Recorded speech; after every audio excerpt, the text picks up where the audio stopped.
Julio, thank you so much for joining us today.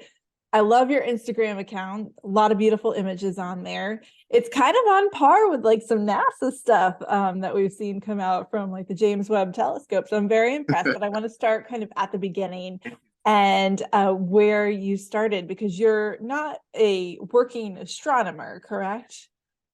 That's correct. No, I'm not. So how did you So, get interested in this? Where did your love of science come from? well, sure. Well, I'd like to thank you for, selecting me to do this. I'm honored and humbled. And so originally I'm from St. Croix, and I started back in August of 2020 when my grandmother said she knew I was getting into photography and stuff like that. And she said, "Hey, there's a comet called Neowise." And I said, "All right." And I lived in a very dark sky zone, so it was like Bortle 3.1. And I just started just snapping at the sky until I found this comet. And then once I found it, it was a 14 millimeter Rokinon, so very small lens, but it was fast. So I was able to capture a lot in a short period of time. So that's where it all started. So Comet Neowise back in 2020 is where it got started. Did you have previous knowledge of space, of astronomy? Because a lot of people have never even heard of that and wouldn't even know where to point their camera to at the sky. So at the time, I was just snapping away. So I was just doing 10-second exposures of every part of the sky. So I started south and then head west and continue north. And I was already late in the year to be able to see it because there's a hill range. So it was right above it, and I was able to capture it. And I'll send you that picture as well. But it was just luck, and the timing was perfect. Everything was perfect.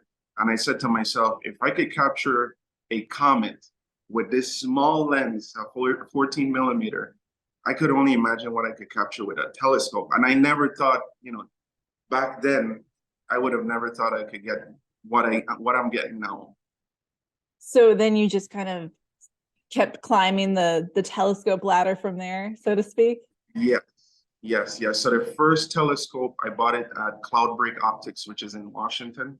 And the lady there, Stephanie, she was very helpful. I told her, listen, I'm trying to get into photography, but I don't want to spend too much because anything that you want to get images of space, you're looking at upwards of $800 just for the telescope. That's just a telescope. Then you need to get a camera. And the first camera I got, she recommended the ZWO 294 multicolor, which is an amazing camera. And the telescope I got was a Z61 William Optics. And that's where I started. And then you need a mount. When I first started, I got a Celestron AVX mount, which was really good. And up to today, it's one of the best.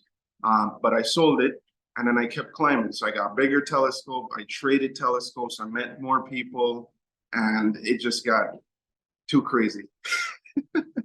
Yeah, you have some beautiful images on your Instagram. What do you enjoy taking pictures of the most?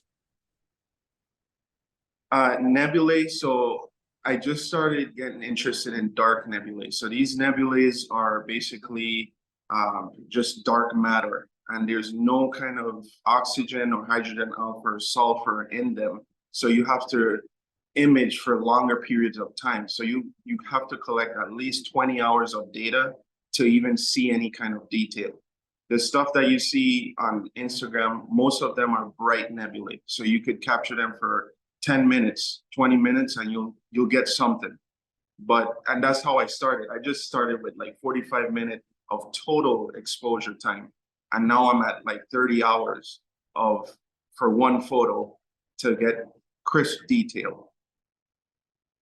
Wow. So this is not your day job. What are you doing during the day?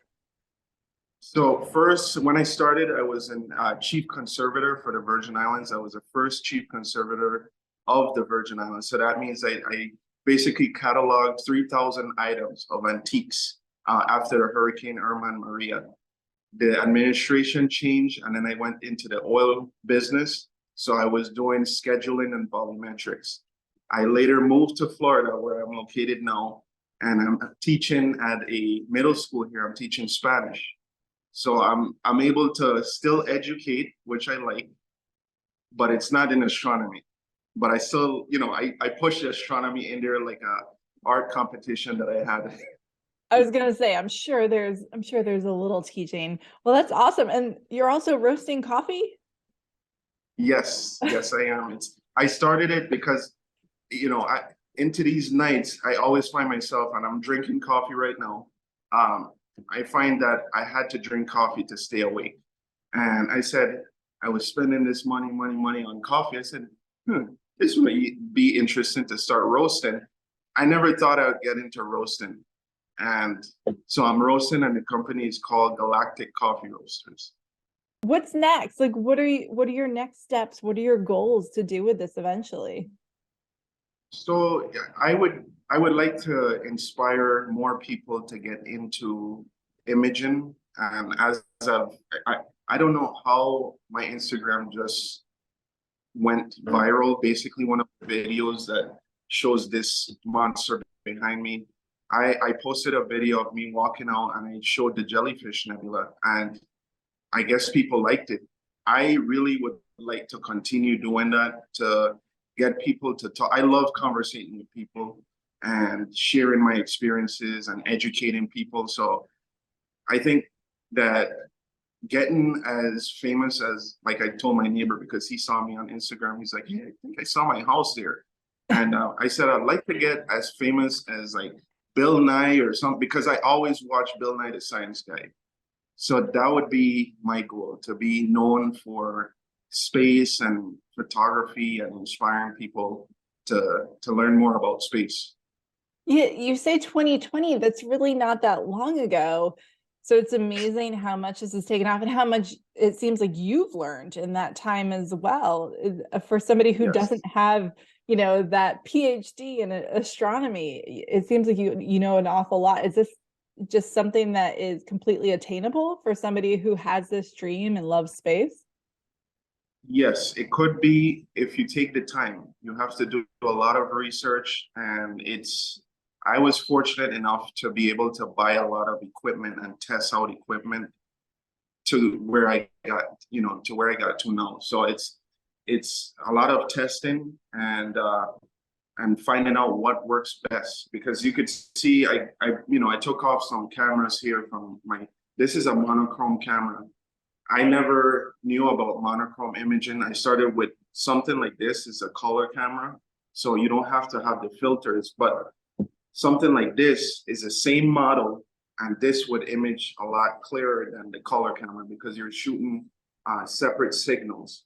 And then this is like an OAG, so this guides the scope on the same focal length, so you don't have to have a separate scope to guide with that main scope. So it's a lot of stuff that I've learned, just trial and error, basically.